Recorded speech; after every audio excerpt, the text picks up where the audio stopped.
Hey, how's everybody doing out there? Happy Tuesday to you. Today is Tuesday, April 14th, 2020. Welcome to Season 1, Episode 15 of Road to Happy Destiny, RTHD.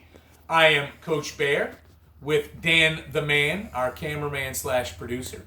Welcome to 15 Hundo, Casa 15 Hundo in Metairie, Louisiana, on the edge of Bucktown, baby. You heard me? We're going to start off today just a shade differently. Instead of starting off with the Serenity Prayer, we're going to start off with a prayer called Footprints.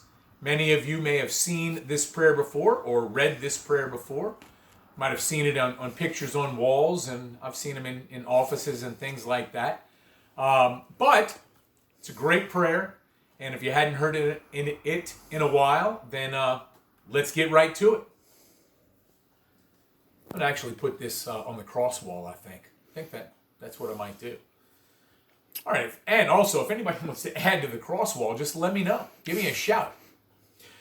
Here we go. Footprints. One night, a man had a dream. He dreamed he was walking along the beach with the Lord. Across the sky flashed scenes from his life.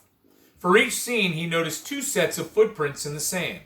One belonged to him, and the other to the Lord. When the last scene of his life flashed before him, he looked back at the footprints in the sand. He noticed that many times along the path of his life, there was only one set of footprints. He also noticed that it happened at the very lowest and saddest times in his life. This really bothered him, and he questioned the Lord about it.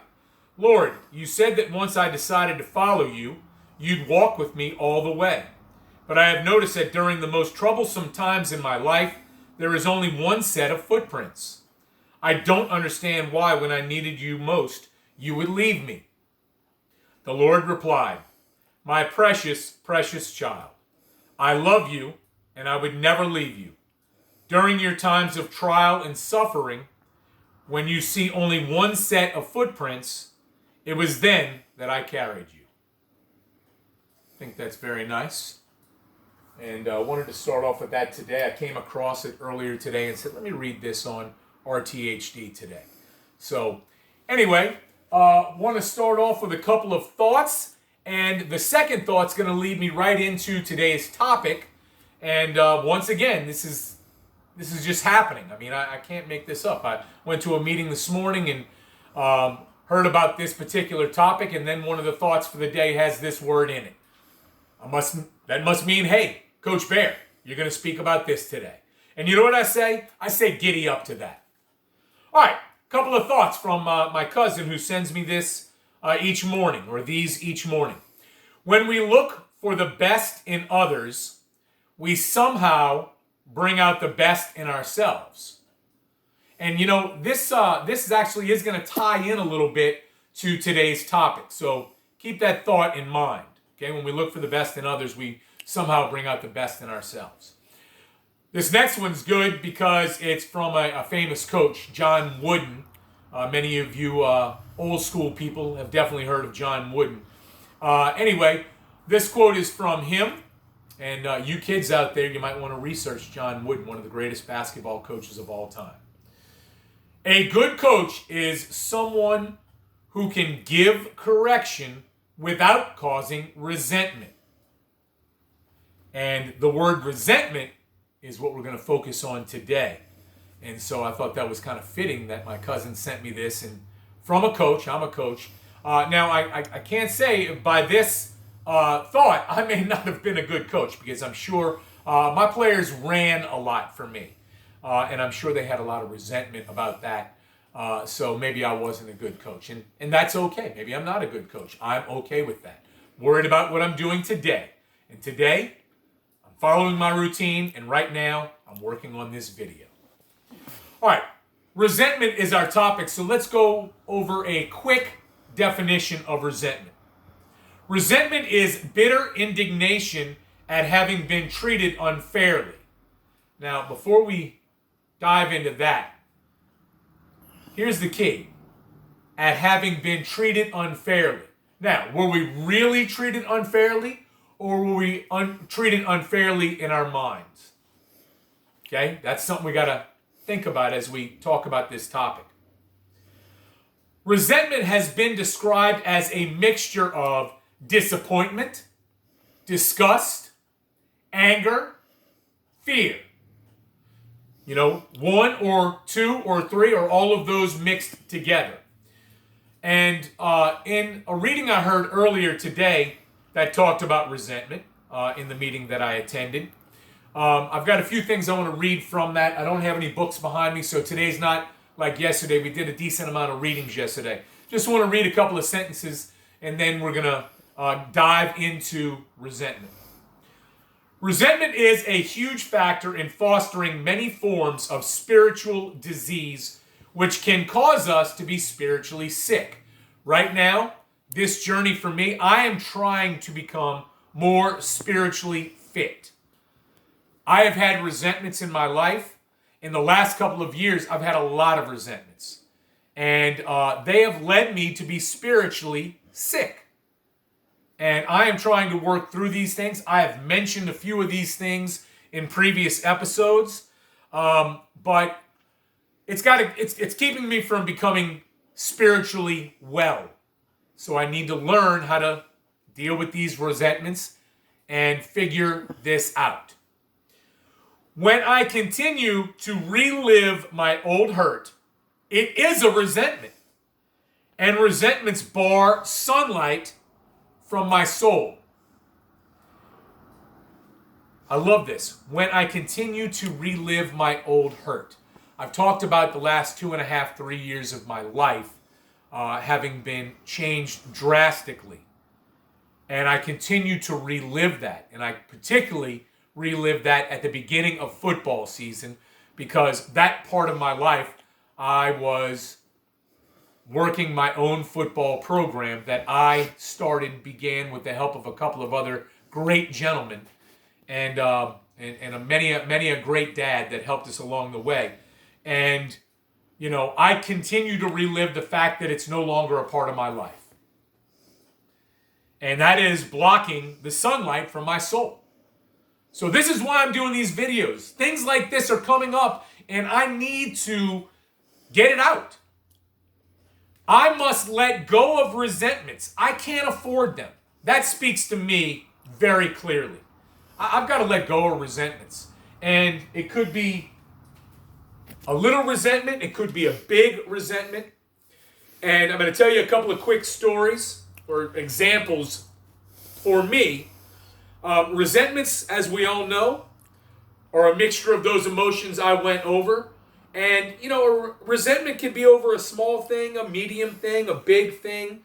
A resentment's a resentment, though. You have that mixture of disappointment, disgust, anger, fear. And remember, resentment is an emotion. It's an emotion. And you have to deal with emotions. And a lot of times, I'll speak for me. But if this rings true for you, giddy up.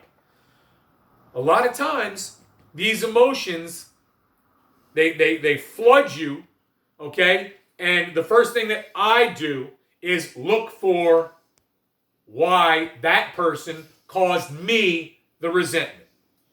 Don't want to look at myself and see if I played any role in that resentment. Again, I'm speaking for me. But I've got to learn to do that, okay? Couple of things, real quick. About a year ago, I was with a group. We were having a pizza party. We all decided what kind of pizzas we were going to get, okay? It was a group of about 20 of us. And we, had enough money. We put together enough money, and we got enough pizzas so everybody could have 2 pieces. These were pretty big pizzas, not quite fat boy size, but pretty big. And so, I am used to serving myself last, letting the other people go ahead of me, because when I had my football teams, I always let the team go and then I ate last. Well, when it was time for me to go get my second piece, it was all gone. And a couple of the guys in the group decided that they deserved 3, 4 pieces, whatever the case may be, because they were younger or they ate more or whatever. And I remember being resentful about that and really kind of hanging on to that resentment for quite a while. And that's not a big deal. At the time, I was almost 300 pounds. I really didn't need more than one piece of pizza anyway. You know? But that's a little thing.